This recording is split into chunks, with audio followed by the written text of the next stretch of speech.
ہم خلیفہ اول ابو بکر عبداللہ بن عثمان الصدیق رضی اللہ تعالیٰ عنہ کی سیرت اور ان کی خلافت کے بارے میں پڑھ رہے ہیں۔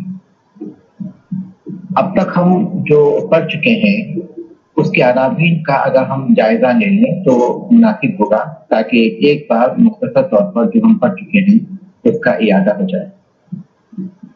اس سے پہلے جو اسباق ہم پڑھ چکے ہیں وہ ہے ابو بکر رضی اللہ تعالیٰ عنہ کا نام و نسب، کنیت، لقب، ولادت، صفات، ان کا اسلام لانا اور ان کے فضائل، پھر ان کی خلافت کی بیعت اور ان کی سیاست، اس کے بعد ان کے کارنامے، اور یہ سبق ہم پڑھ رہے ہیں۔ اس کتاب میں ابو بکر صدیق رضی اللہ تعالیٰ عنہ کے 4 کارناموں کو نمایاں کیا ہے۔ پہلا کارنامہ تھا لشکر اسامہ کی روانگی، اور دوسرا کارنامہ تھا فتنہ ارتداد کا خاتمہ، تیسرا کارنامہ جمع قرآن، اور چوتھا کارنامہ ہے خارجی فتوحات۔ ان کے دور میں عرب کے باہر جو فتوحات حاصل ہوئی ان کا ذکر ہے۔ 3 چیزوں کے بارے میں ہم پڑھ چکے ہیں، اب چوتھا جو کارنامہ ہے وہ ہمارے سامنے ہے، اور وہ ہے ابو بکر صدیق رضی اللہ تعالیٰ عنہ کے دور خلافت میں حاصل ہونے والی فتوحات۔ یہ سبق اب ہم پڑھیں گے۔ ابو بکر صدیق رضی اللہ تعالیٰ عنہ جب فتنہ ارتداد کا خاتمہ کرنے میں کامیاب ہو گئے اور جزیرہ نما عرب پھر سے اسلام کے جھنڈے کے نیچے جمع ہو گیا، عرب میں مسلمانوں کو استقرار حاصل ہوا، اور ارتداد وغیرہ کی وجہ سے جو بے چینی پائی جاتی تھی اس کا خاتمہ ہو گیا، امن و امان قائم ہو گیا۔ تو اس کے بعد انہوں نے جزیرہ نما عرب کے باہر کے علاقوں کی طرف توجہ دی اور ان تک اللہ تبارک تعالیٰ کے دین کو پہنچانے کا اہتمام کیا۔ اس سے پہلے کہ یہ فتوحات کس طرح ہوئی اور کہاں کہاں ہوئی اور کیسے مسلمانوں کو حاصل ہوئی، اس بات کا ذکر کیا جائے، اس سے پہلے 2 نقطوں پر اس کتاب میں بات کی گئی ہے۔ ایک نقطہ یہ ہے کہ مسلمانوں کے ان فتوحات کے اسباب کیا ہیں۔ پہلا نقطہ یہ ہے کہ اسلامی فتوحات کے اسباب کیا تھے، اور دوسرا یہ کہ وہ کون سے عوامل ہیں جنہوں نے ان فتوحات کے سلسلے میں مسلمانوں کی مدد کی۔ وہ کون سے عوامل ہیں جو ان فتوحات کے سلسلے میں مسلمانوں کے لیے مددگار ثابت ہوئے۔ ان میں سب سے پہلی بات یہ ہے کہ اسلامی فتوحات کے اسباب کیا تھے، تو پہلا سبب انہوں نے یہ بیان کیا۔ پہلا سبب یہ ہے کہ صدر اول کے مسلمانوں میں، یعنی یہ فاتحین اوائل کہلاتے ہیں، جنہوں نے سب سے پہلے فتوحات کی طرف پیش قدمی کی، مسلمانوں کے جو سابقین ہیں، تو فاتحین اوائل جنہوں نے سب سے پہلے ان علاقوں کو فتح کیا، ان لوگوں کے اندر یعنی صدر اول کے مسلمانوں کے اندر اسلام کی نشر و اشاعت کی سچی رغبت پائی جاتی اور اللہ تبارک تعالیٰ کے کلمے کو بلند کرنے کی خواہش موجود تھی۔ اسلامی فتوحات کا سب سے پہلا سبب یہ ہے کہ صدر اول کے مسلمانوں میں اسلام کی نشر و اشاعت اور اللہ تبارک تعالیٰ کے کلمے کو بلند کرنے کی سچی طرف اور سچا شوق پایا جاتا ہے۔ دوسرا سبب یہ کہ ان لوگوں کے اندر اس بات پر کامل یقین تھا، اس بات پر کامل یقین پایا جاتا تھا کہ اللہ تبارک تعالیٰ کا وعدہ ان کے حق میں پورا ہو کر رہے گا، اور انہیں 2 چیزوں میں سے ایک چیز ضرور حاصل ہوگی، یا تو وہ کامیاب ہوں گے اور فاتح کہلائیں گے، یا پھر وہ قتل کیے جائیں گے اور شہید کہلائیں گے۔ یعنی اللہ تبارک تعالیٰ کے اس وعدے پر انہیں پورا یقین تھا کہ انہیں یا تو فتح حاصل ہوگی یا پھر وہ شہید ہو جائیں گے۔ یہ دو اسباب تھے اسلامی فتوحات کے۔ اس کے بعد وہ کون سے عوامل ہیں، وہ کون سی چیزیں ہیں جنہوں نے ان فتوحات میں مسلمانوں کی مدد کی؟ ان فتوحات میں مسلمانوں کی مدد جن عوامل نے کی، ان میں سب سے پہلی چیز یہ ہے کہ صدر اول کے مسلمانوں کے اندر رواداری پائی جاتی تھی اور معاملات میں نرمی پائی جاتی تھی اور اخلاق کی بلندی پائی جاتی تھی، یعنی ان کے اخلاق کی بلندی، نرمی اور رواداری، یہ ان کے اندر اوصاف موجود ہے۔ اور جنگجو ہونے سے پہلے وہ اللہ تبارک و تعالیٰ کے دین کے داعی تھے، پہلے وہ دین کے داعی تھے، بعد میں جنگجو ہوئے، لہذا وہ داعیانہ اوصاف کو ہمیشہ اپنے پیش نظر رکھتے تھے، جیسا کہ ربعی بن عامر رضی اللہ تعالیٰ عنہ نے فرس کے قائد یعنی ایرانیوں کے قائد رستم سے کہا تھا قادسیہ کے جنگ کے موقع پر۔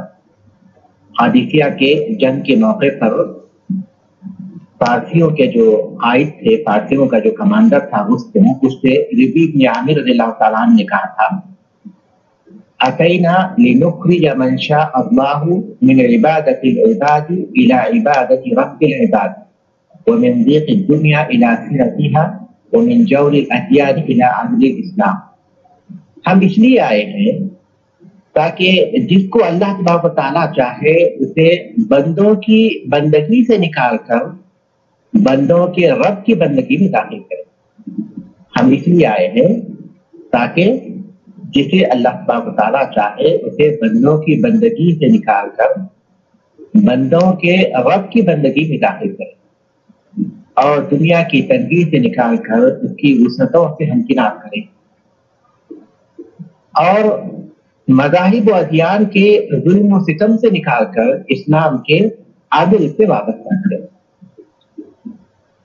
یہ چیز ان کے پیش نظر ہے، لہذا وہ داعی تھے۔ اصل مقصد ان کا جنگ نہیں تھا، بلکہ اصل مقصد اللہ تعالیٰ کی دعوت کو پھیلانا تھا، لہذا وہ جنگ ہونے سے پہلے اس کے داعی تھے۔ تو یہ وہ عنصر ہے جس نے اسلامی فتوحات کے سلسلے میں مسلمانوں کی مدد کی۔ یہ پہلا عنصر تھا، یہ پہلا عنصر جس کے ذریعے مسلمانوں کو فتوحات کے سلسلے میں مدد حاصل ہوئی، وہ ان کی بلند کرداری تھی۔ دوسرا عنصر یہ تھا کہ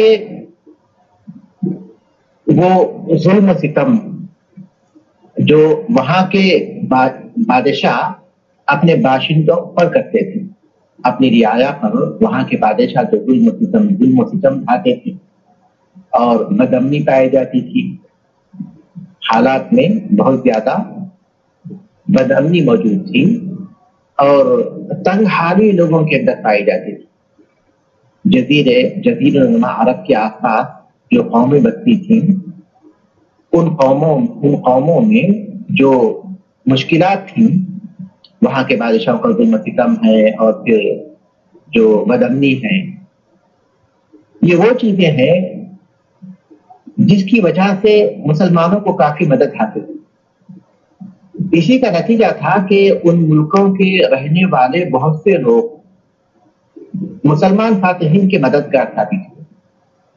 انہوں نے اپنے ملکوں کے خلاف مسلمانوں کی مدد کی، جیسا کہ شام میں اور مصر میں قبطیوں کا جو موقف تھا مصر کے فتح کرنے کے سلسلے میں، کہ انہوں نے خود مسلمانوں کی مدد کی مصر کی فتح کرنے کے سلسلے میں۔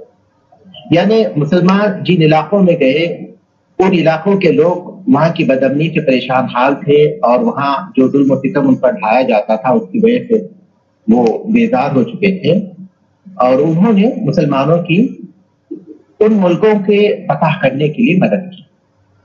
یہاں ہم دیکھ رہے ہیں کہ قبطی یعنی مصر کے قبطی، یہ قبطی جو لفظ ہے حقیقت میں مصر کے باشندوں کو کہا جاتا ہے۔ مصر کے باشندوں کو قبطی کہا جاتا ہے، چاہے وہ کسی بھی دین سے تعلق رکھتے ہیں،